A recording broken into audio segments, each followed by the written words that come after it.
Hello friends, this is Sadhana Yadav. Welcome to our channel mission possible. आशा है आप सब स्वस्थ होंगे, मस्त होंगे, जबरदस्त होंगे और आपका सबकी प्रिपरेशन जबरदस्त तरीके से चल रही होगी। तो आज हम लोग बात करेंगे मूल्यांकन एवं उपचारात्मक शिक्षण के बारे में। ये आपकी हिंदी पेडागोजी की 5वीं क्लास है, जो कि हिंदी पेडागोजी इस क्लास के बाद आपकी समाप्त हो जाएगी। इसी में हम लोग मूल्यांकन उपचारात्मक शिक्षण के बारे में जान लेंगे और लास्ट में जानेंगे कि एनसीएफ भाषा के बारे में क्या कह रहा है, हिंदी भाषा के बारे में। इसके बारे में भी हम लोग इसमें चर्चा करेंगे इसी सेशन में। तो डिटेल सेशन होगा, धैर्य बना के रखना है, अच्छे से समझना है। ये आपका टॉपिक सीडीपी में एक बार कराया जा चुका है, आपका रिवीजन भी हो जाएगा। और जो लोग नए हैं, जिन्होंने एक बार भी नहीं पढ़ा है, तो वो लोग इसके बारे में बेसिक से स्टार्टिंग से जानकारी हासिल कर लेंगे। एग्जाम में हर बार पूछा जाता है, सारे जितने भी सब्जेक्ट हैं सीटेट में, CDP, EVS, maths, Hindi, English, आपका सभी में ये पूछा ही जाता है, सब में गिवन है सिलेबस में। तो बिना देरी के हम लोग स्टार्ट करेंगे मूल्यांकन एवं उपचारात्मक शिक्षण के बारे में। तो सबसे पहले हम लोग जान लेते हैं मूल्यांकन के बारे में। मूल्यांकन होता क्या है, इसके बारे में जानेंगे। मूल्यांकन, जिसको कि अंग्रेजी में क्या कहते हैं, इंग्लिश में कहते हैं इवेल्युएशन, है ना। अगर वैसे तो हिंदी पेडागोजी हम लोग पढ़ रहे हैं, फिर भी लिख लेते हैं इवेल्युएशन, ठीक है। तो मूल्यांकन को क्या कहते हैं, इवेल्युएशन कहते हैं। ये क्या होता है, वह एक तरीके से यह वह प्रक्रिया है जिसके माध्यम से हम लोग क्या पता करते हैं कि बच्चे ने कितनी उपलब्धि प्राप्त की है, या जो भी शिक्षण प्रशिक्षण कार्यक्रम रहा है वो कितना इफेक्टिव रहा है, कितना प्रभावी रहा है। यानी कि कहीं ना कहीं ये क्या करता है, फीडबैक देने का काम भी करता है। टीचर को भी फीडबैक मिलता है, शिक्षक को फीडबैक मिलेगा और विद्यार्थियों को भी मिलेगा। विद्यार्थी और शिक्षक दोनों को कहीं ना कहीं फीडबैक देने का कार्य करता है। शिक्षक को क्या फीडबैक मिलेगा कि जो शिक्षण कार्यक्रम था वो कितना प्रभावी रहा, जो शिक्षण लक्ष्य थे उनको कितना प्राप्त किया गया। और विद्यार्थियों को क्या फीडबैक मिलेगा कि उन्होंने कहाँ विफलताएं रहीं, क्या उन्होंने ज़्यादा अच्छे से सीख पाए, और क्या कहाँ पे उनको अभी भी आवश्यकता है बेहतर करने की। तो विद्यार्थियों को भी एक तरह से फीडबैक मिलेगा और शिक्षक को भी मिलेगा। तो यहाँ पे बेसिकली कह सकते हैं कि यह वह प्रक्रिया है जिनके माध्यम से हम विद्यार्थियों की प्रगति का क्या करते हैं, उन्होंने कितनी उपलब्धि प्राप्त की है, इसका मापन करते हैं, है ना। मूल्यांकन जजमेंटल नेचर का होता है ना। तो इसमें जो टाइप्स ऑफ इवेल्युएशन है उसमें पता चलेगा, अलग अलग टाइप होते हैं, उसमें कौन सा जजमेंटल होता है, कौन सा नहीं होता है, इस तरह से जानेंगे एक एक करके। तो अगर हम बात करें तो मूल्यांकन एक विस्तृत प्रक्रिया है ना। विस्तृत प्रक्रिया, इसमें क्या क्या आ जाएगा, इसी में आपका मापन आ जाएगा और इसी में आपका क्या आ जाएगा, आकलन आ जाएगा, ठीक है। इसी का पार्ट हो जाएंगे, ठीक है। जो भी मूल्यांकन होगा, मापन बताएगा उसको ग्रेड के हिसाब से, नंबर के हिसाब से, अंकों के हिसाब से कि परिणाम क्या रहा। और आकलन क्या करेगा, जो मूल्यांकन प्रक्रिया है उसी का पार्ट है आकलन। बीच बीच में बच्चों को क्या करेगा, उनकी कहाँ पे विफलताएं हो रही हैं, कहाँ पे उनको सहारे की ज़रूरत है, कहाँ पे इसके फोल्डिंग की ज़रूरत है उनको, कहाँ पे उनको अधिक गाइडेंस की ज़रूरत है, इन सब चीज़ों के बारे में आकलन पता लगाएगा। तो मूल्यांकन एक विस्तृत प्रक्रिया है, इसी का पार्ट है आपका मापन और आकलन, ठीक है। तो मूल्यांकन के बारे में हम लोगों ने जाना, ये थोड़ा सा जानेंगे कि मूल्यांकन के उद्देश्य क्या होते हैं। मूल्यांकन के जो ऑब्जेक्टिव हैं, उद्देश्य क्या होते हैं, क्यों किया जाता है ये। तो सबसे पहले जो हम लोगों ने बात कर ली कि इसके माध्यम से क्या मिलता है, टीचर को भी फीडबैक मिलता है और बच्चों को भी फीडबैक मिलता है कि जो शिक्षण प्रशिक्षण कार्यक्रम है वो कितना सफल रहा, बच्चों की उपलब्धि क्या रही, इसके बारे में क्या करता है, ये जानकारी प्रदान करता है, ठीक है। तो हम लिख सकते हैं उपलब्धि का पता लगाने के लिए क्या रहता है, उपलब्धि का पता लगाता है ये कि बच्चों ने क्या, किस लेवल पे कितना अचीवमेंट किया है उसके बारे में, ठीक है। छात्रों का जो विकास है, विकास या प्रगति कह सकते हैं, प्रगति के बारे में बताता है।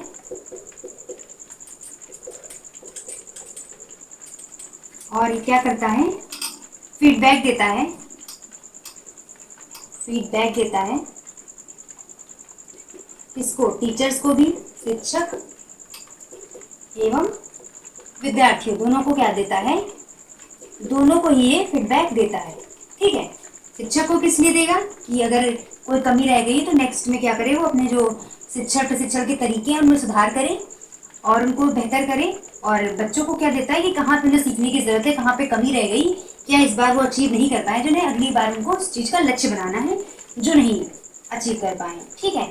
अध्ययन अध्यापन प्रक्रिया कितनी प्रभावी रही, इन सब चीज़ों के बारे में बताता है। बच्चे कितना योग्य हैं, उनकी योग्यता क्या है, कुशलताएं क्या हैं बच्चों की, है ना, और क्या उनकी कमियां क्या रही, कमियां क्या रही, इन सब के बारे में कौन जानकारी देता है, इवैल्यूएशन। जब हम इवैल्यूएशन करेंगे, मान लीजिए हम सेशन पे सेशन लेते जा रहे हैं, तो क्या होगा, इवैल्यूएशन होगा तभी तो हम पता कर पाएंगे ना कि जो कंटेंट प्रोवाइड किया जा रहा है, जो शिक्षण प्रशिक्षण कार्यक्रम चलाए जा रहे हैं, प्रक्रिया जो हो रही है, उसका क्या लाभ हो रहा है। तो कहीं ना कहीं उसका जो लाभ है उसकी जानकारी देगा मूल्यांकन, और कहाँ कहाँ पे कमियां आ रही हैं उनको टैकल करने में मदद करेगा मूल्यांकन। ठीक है, तो साधारण सी प्रक्रिया है कि फीडबैक देने का काम करेगा जो शिक्षण प्रशिक्षण प्रक्रिया है उससे रिलेटेड, और बच्चों ने क्या सीखा, कैसे सीखा, कितना सीखा, इन सबसे रिलेटेड आपको फीडबैक प्रोवाइड करता है मूल्यांकन। अब हम लोग बात करेंगे इसी में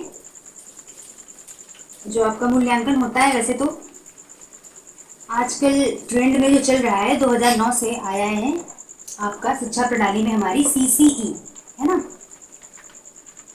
सीसीई, जिसको हम लोग कहते हैं कॉन्टिन्यूअस एंड कॉम्प्रिहेंसिव इवैल्यूएशन, सतत एवं व्यापक मूल्यांकन एवं व्यापक मूल्यांकन। इसका पूरा सेशन है सीडीपी में, जिसने नहीं देखा है आप देख सकते हैं, लिंक आपको डिस्क्रिप्शन में मिल जाएगा। तो सतत एवं व्यापक मूल्यांकन क्या होता है कि यहाँ पे बच्चे का जो मूल्यांकन है वो कॉम्प्रिहेंसिव और कॉन्टिन्यूअस दोनों होता है। सतत का मतलब यहाँ पे क्या है, जो निरंतर चलता रहे, बिना रुके निरंतर चलता रहे, ठीक है। और व्यापक का मतलब है कि विस्तृत रूप से मूल्यांकन किया जाएगा, जितने भी डेवलपमेंट के डोमेन से उन सभी का, केवल एक पक्ष से नहीं जोड़ेंगे इसको हम कि बस एजुकेशनल एकेडमिक पक्ष का हमने मूल्यांकन कर लिया, बाकी सारे पक्ष छोड़ दिए, जो को करिकुलर है, जो अलग अलग से हमारे डेवलपमेंट डोमेन से, सबको इसमें शामिल किया जाएगा। आपका PCSE, P for physical, C for आपका कॉग्निटिव, S फॉर आपका सोशल और E फॉर इमोशनल, जितने भी डेवलपमेंट के डोमेन है सब में क्या किया जाएगा, इसको शामिल किया जाएगा। और इवेल्युएशन का मतलब मूल्यांकन किया जाएगा सभी का।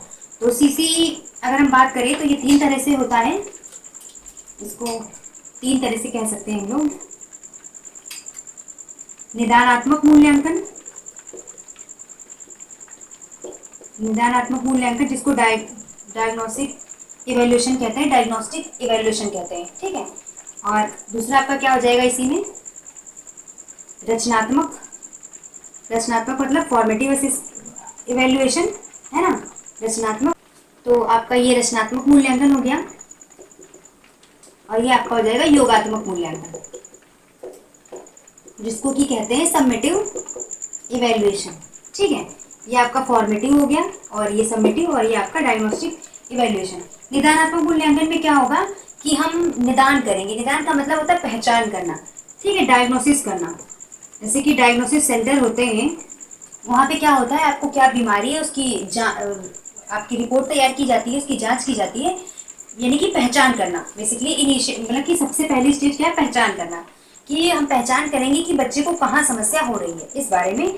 तो निदान का मतलब होता है, यहाँ पे निदान का मतलब ये मत समझिएगा कि उपचार कर दिया, कई जगह हम लोग ये समझ लेते हैं निदान कर रहे हैं यानी कि ट्रीटमेंट कर दिया हमने। तो यहाँ पे क्या होगा, निदान का मतलब पहचान करना, पहचान करेंगे। फिर अगर ट्रीटमेंट की बात करें तो उपचारात्मक वो अलग होता है, निदान पहले करते हैं फिर उपचार करते हैं, यानी कि पहले पहचानेंगे फिर उसके हिसाब से उपचारात्मक कार्यवाही करेंगे, है ना। फिर रचनात्मक मूल्यांकन का मतलब क्या है, जो कि निरंतर चलता रहता है, रचनात्मक फॉर्मेटिव असेसमेंट, जिसमें आपके जो सह शैक्षिक पक्ष हैं, जैसे कि आपका को करिकुलर एक्टिविटीज हैं, उनसे संबंधित आपका मूल्यांकन किया जाता है। जैसे इसमें आपका पोर्टफोलियो हो गया, पोर्टफोलियो हो गया आपका, क्लासरूम डिस्कशन हो गया, है ना, क्लासरूम डिस्कशन, डिबेट, ये सारी चीज़ें इसमें आ जाएंगी, जो फॉर्मेटिव असेसमेंट में जो कह सकते हैं थोड़ा क्रिएटिव रूप में होंगी, जो बच्चे की केवल और केवल शैक्षिक पक्ष को नहीं बल्कि उसके जितने अलग डोमेन से, सोशल हो गया, इमोशनल हो गया, उन सभी को निखारने का काम करेंगे। योगात्मक मूल्यांकन ये शैक्षिक पक्ष से आपका रिलेटेड होगा। यहाँ पे ये टर्म एंड एग्जाम के रूप में भी इसको हम लोग समझ सकते हैं कि एक साल के अंत में एक परीक्षा ले ली जाएगी कि हाँ किस तरह से बच्चे ने कितनी उपलब्धि हासिल की। ये आपका जजमेंटल नेचर का होगा, निर्णायक होता है। एक बार रिजल्ट आ गया फिर हम परिवर्तन नहीं कर सकते हैं मार्क्स में, फिर नेक्स्ट टाइम ही जो होगा वो कर सकते हैं, उस समय तो नहीं कर सकते, ठीक है। जैसे आपका सीटेट जिसने भी इससे पहले दिया होगा, जो अभी सीटेट हुआ था दिसंबर वाला, तो उसमें जितने नंबर आ गए। अब अगर उसको मार्क्स बढ़ाने तो नेक्स्ट सीटेट दे वो, उसमें तो हम फेरबदल नहीं कर सकते। तो कहीं ना कहीं ये क्या हो गया, निर्णायक हो गया, ठीक है। रचनात्मक, निदानात्मक और योगात्मक, ये आपके मूल्यांकन के प्रकार हो गए। आगे हम लोग पढ़ेंगे, नेक्स्ट पे चलते हैं। निदानात्मक मूल्यांकन मतलब की पहचान करेंगे कि समस्या का क्या है, बच्चे को कहाँ दिक्कत हो रही है, क्या नहीं समझ में आ रहा है, इन सबसे रिलेटेड। इसी में हम लोग थोड़ा सा बात करेंगे उपचारात्मक मूल्यांकन की, उपचारात्मक शिक्षा की, जिसको कहते हैं हम लोग रिमीडियल टीचिंग।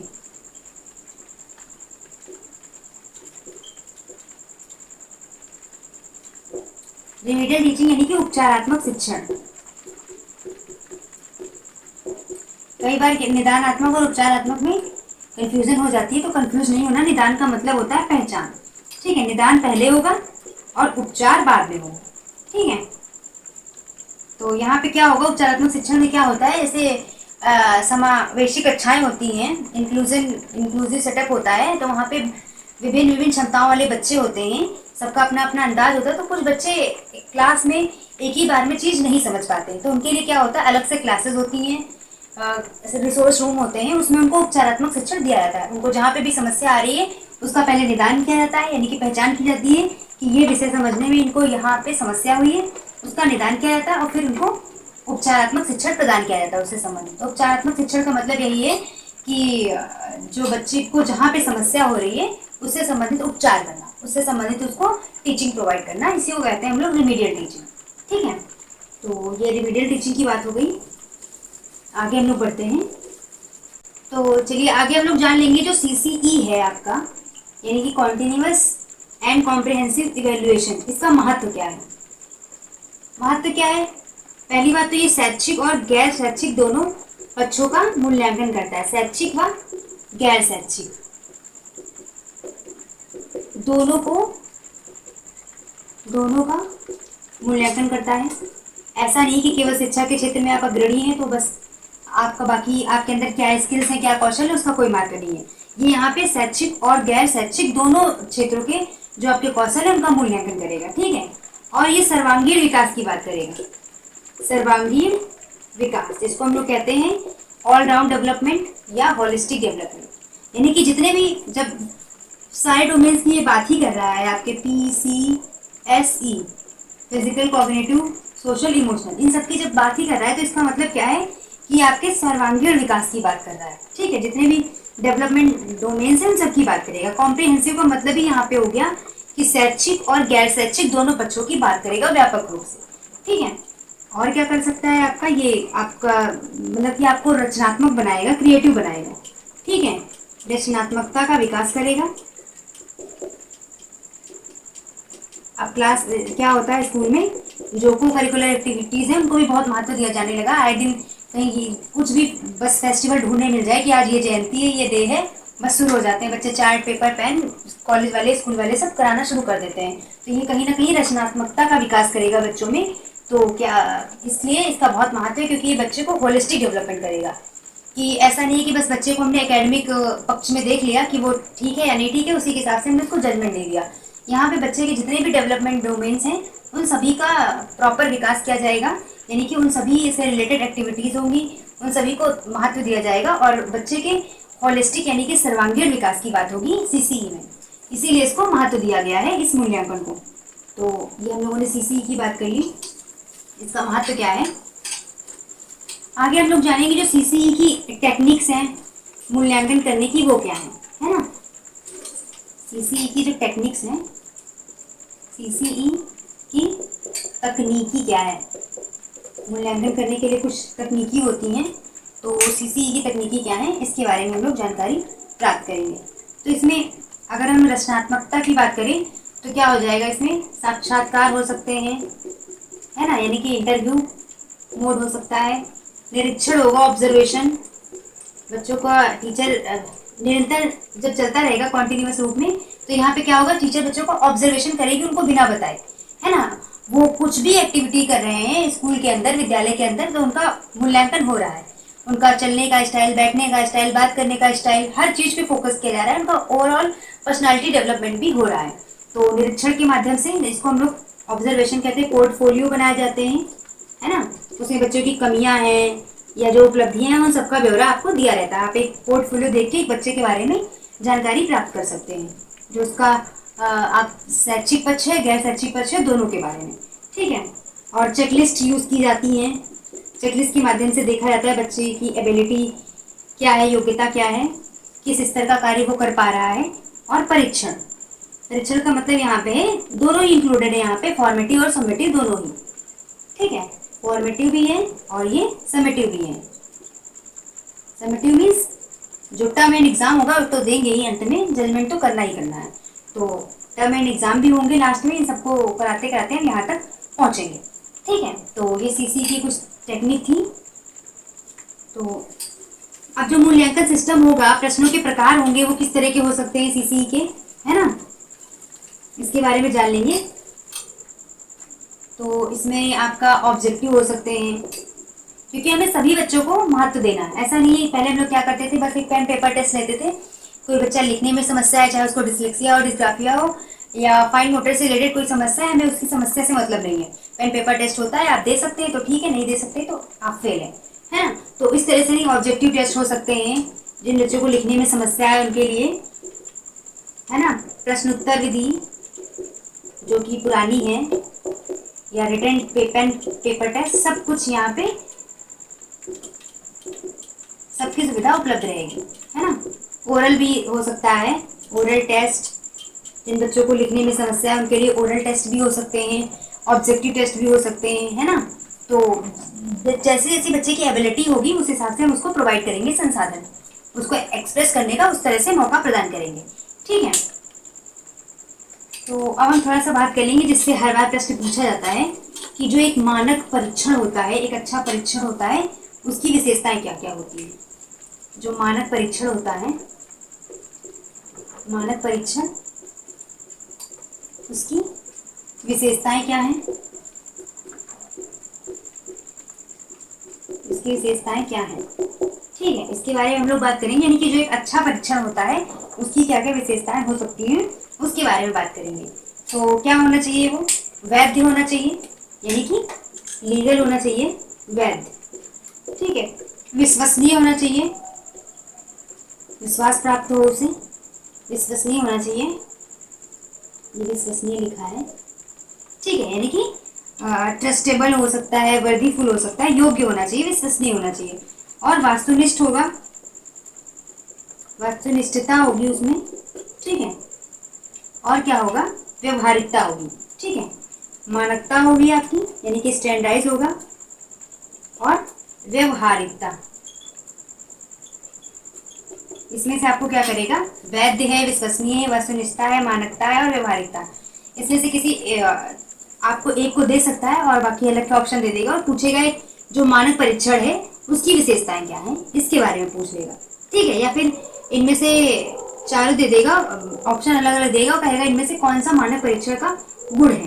ठीक है, अलग अलग ऑप्शन दे देगा, उसमें से एक ये डाल देगा और कहेगा कि कौन सा मानक परीक्षण का गुण है। हर बार एग्जाम में आता है, आप प्रीवियस ईयर पेपर उठा के देख सकते हैं। तो यहाँ पे हम लोगों ने बात कर ली जो मानक परीक्षण होता है उसकी विशेषताएं क्या है। निदानात्मक परीक्षण यानी कि पहचान करेंगे, और उपचारात्मक यानी कि निदान के बाद की प्रक्रिया है।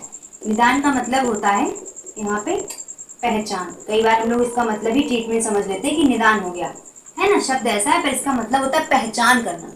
ठीक है, और उपचार इसका मतलब होता है कि आपका रोकथाम, है ना, यानी कि उपचार देना, ट्रीटमेंट कह सकते हैं कि यहाँ पे जो समस्या है उसकी पहचान की गई, और उपचारात्मक में क्या हुआ, जो समस्या है उससे संबंधित नियम बनाए गए, कार्यवाही की गई और इस समस्या को दूर करने का प्रयास किया गया। तो ये आपका हम लोगों ने बात कर ली इवैल्यूएशन के बारे में। इवैल्यूएशन होता क्या है उसके बारे में। अब आगे चलते हैं हम लोग एलसीएफ भाषा के बारे में क्या कहते हैं उसके बारे में थोड़ा सा जान लेते हैं। तो चलिए आगे बढ़ते हैं, हम लोग जानेंगे एलसीएफ भाषा के बारे में क्या कह रहा है, उसके बारे में जान लेंगे, इससे भी हर बार प्रश्न बनता है। तो एनसीएफ 2005 ये भाषा के बारे में क्या कह रहा है। तो सबसे पहली चीज तो ये कहता है कि जो प्राथमिक स्तर की शिक्षा है वो भाषा शिक्षा है। बच्चे को प्राथमिक स्तर पे भाषा की शिक्षा देनी चाहिए। प्राथमिक स्तर किसका है, भाषा शिक्षण का। ठीक है, यानी कि इस स्तर पे बच्चों को भाषाओं से संबंधित ज्ञान देना चाहिए, है ना। तो जैसे कि हम लोगों ने पढ़ा भी है, जितनी भी थियरीज है उसमें भी पढ़ा है, लैंग्वेज डेवलपमेंट के लिए जो अर्ली चाइल्डहुड पीरियड है वो सबसे इंपॉर्टेंट है, इसीलिए प्राथमिक स्तर उसी एज का है। तो यहाँ पे भाषा शिक्षण इंपॉर्टेंट हो जाता है। एनसीएफ ने भी ये बात कही है कि जो प्राथमिक स्तर का शिक्षण है वो भाषा शिक्षण होना चाहिए। और ये क्या कहता है कि जो प्राथमिक स्तर की शिक्षा है वो किसमें होनी चाहिए, मातृभाषा में होनी चाहिए। मातृभाषा में जो प्राथमिक स्तर की शिक्षा है किसमें होनी चाहिए, मातृभाषा में होनी चाहिए। यानी कि बच्चे की जो मातृभाषा है या रीजनल लैंग्वेज है उसमें जो बच्चे की शिक्षा है प्राथमिक स्तर की वो होनी चाहिए, जिससे बच्चा स्वयं को कनेक्ट कर पाए एजुकेशन से। ऐसा नहीं कि हम कुछ और ही बोल के आ रहे हैं घर से और यहाँ कुछ और ही बोला जा रहा है जो कि टप्पा खा के जा रहा है। तो मातृभाषा में जो प्राथमिक स्तर की शिक्षा है वो मातृभाषा में ही होनी चाहिए, ठीक है। और मतलब कि वो भी किससे कनेक्टेड होनी चाहिए, जो बच्चे की घरेलू भाषा है, जो उसके संज्ञानात्मक सोच समझ का स्तर है उससे मैच होनी चाहिए, उसको समझ में आनी चाहिए, ठीक है। अब और क्या बात करता है, और ये बात करता है इनसे कि जहाँ पे योग्यता प्राप्त शिक्षक है, माहौल अच्छा है शिक्षा का, वहाँ पे कह सकते हैं कि विद्यालय अच्छे हैं, ठीक ठाक शिक्षा का प्रॉपर डेवलपमेंट है और ठीक ठाक एरिया है, तो वहाँ पे हम प्राथमिक स्तर से अंग्रेजी पढ़ा सकते हैं, प्राथमिक स्तर से अंग्रेजी लागू कर सकते हैं। लेकिन कहाँ, जहाँ पे योग्य शिक्षक हैं, इस भाषा को पढ़ाने के लिए योग्य शिक्षक हैं, वहाँ पे अंग्रेजी पढ़ाई जा सकती है। ऐसा नहीं है कि हम कहीं भी शुरू हो जाएंगे, है ना। जहाँ पे वो माहौल है, वो वातावरण है, तो वहाँ पे हम क्या कर सकते हैं, जो अंग्रेजी की शिक्षा है वो लागू कर सकते हैं प्राथमिक स्तर से ही, लेकिन हर जगह नहीं। बाकी जो आपका मेन रूल है यही कहता है कि बच्चे को प्राथमिक स्तर पे मातृभाषा में ही शिक्षा दी जाए, ठीक है। तो ये बात करता है आपका एनसीएफ, और बात करता है कि जहाँ पे योग्य शिक्षक है वहाँ पे अंग्रेजी पढ़ाई जा सकती है प्राथमिक स्तर से ही। और ये बात करता है कि अंग्रेजी की कक्षा में जो बच्चे हैं, अंग्रेजी की कक्षा में जो बच्चे हैं उनको हिंदी, अपनी मातृभाषा या हिंदी के प्रयोग से हम मना नहीं कर सकते, बिल्कुल एकदम रिजिट नहीं कर सकते कि तुम हिंदी में बात नहीं कर सकते हो, या फिर उसको पनिश नहीं कर सकते कि हिंदी में बोल दिया तो पनिशमेंट कर दिया। हालांकि जो स्कूल चलते हैं इंग्लिश मीडियम के, प्रॉपर इंग्लिश मीडियम में, वहाँ पे ऐसा किया जाता है, फाइन पड़ने लगता है, 2-3 महीने का टाइम देते हैं फिर फाइन पड़ने लगता है। पर ऐसा नहीं है। जो एनसीएफ कहता है कि बच्चों को हम हिंदी में बात करने देंगे, अगर वो अपनी भावनाएं व्यक्त करना चाहता है अपनी भाषा में तो हम उसको मौका देंगे, चांस देंगे प्राथमिक स्तर पे, तो ऐसा बिल्कुल करेंगे, ठीक है। तो अंग्रेजी की कक्षा में हिंदी बोलने से या जो चीज़ की रीजनल लैंग्वेज है उसको बोलने से हम उसको मना नहीं करेंगे, ठीक है।